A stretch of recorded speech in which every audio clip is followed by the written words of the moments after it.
L'une des clés pour assurer une filtration performante est une maintenance de bonne qualité. Dans cette optique, la société Donaldson a préparé ses guides de maintenance intuitifs. Voici un récapitulatif succinct des pictogrammes imprimés sur le côté des filtres Donaldson. N'utilisez pas d'outils. Nettoyez la base du filtre. Remplissez d'huile. Lubrifiez le joint. Lubrifiez les filetages.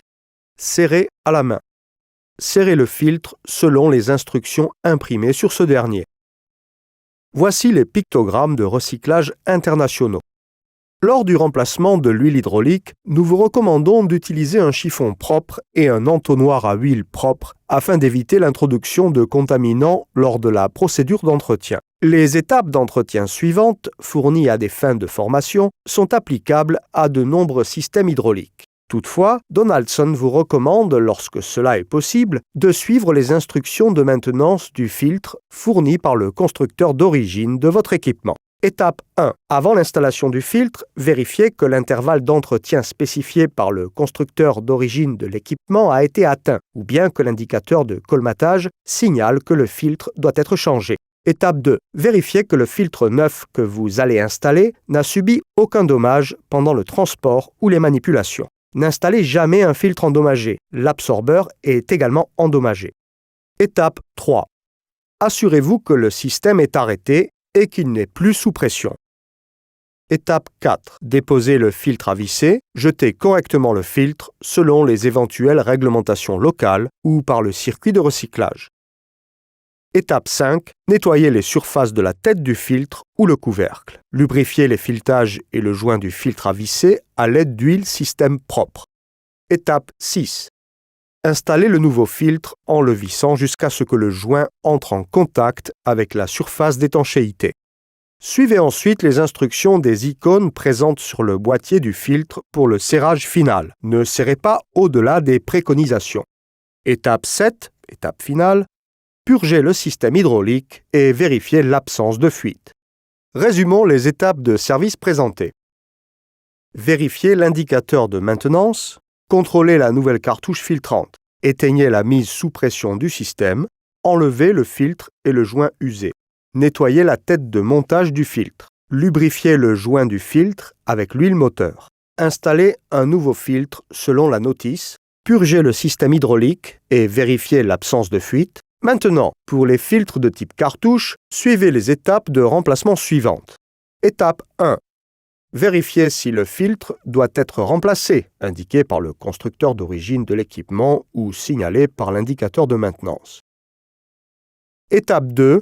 Assurez-vous que le système est arrêté et n'est plus sous pression. Étape 3. Dévissez le boîtier et déposez la cartouche. Étape 4. Nettoyez les éventuels dépôts à l'intérieur du boîtier du filtre. Éliminez correctement la cartouche selon les réglementations locales. Étape 5. Vérifiez l'intégrité du joint du boîtier, puis lubrifiez le joint et les filetages à l'aide d'huile moteur propre. Étape 6. Lubrifiez le joint torique de la cartouche filtrante neuve à l'aide d'huile moteur propre et installez le filtre dans le boîtier.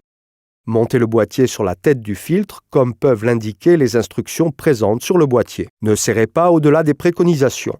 Étape 7. Purgez le système hydraulique et vérifiez l'absence de fuite. Résumons les étapes de service présentées. Vérifiez l'indicateur de maintenance. Éteignez la mise sous pression du système. Enlevez le filtre et le joint usé. Nettoyez la zone de contact du boîtier et du couvercle.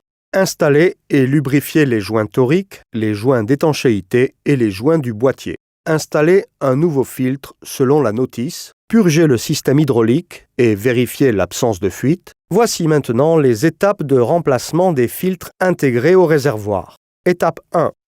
Confirmez que le filtre doit être remplacé, spécifié par le constructeur d'origine de l'équipement ou signalé par l'indicateur d'entretien. Étape 2. Arrêtez le système et vérifiez qu'il n'est plus sous pression. Étape 3. Déposez prudemment le couvercle et l'élément filtrant. Évitez que les contaminants ne goûtent du côté propre du boîtier après filtration.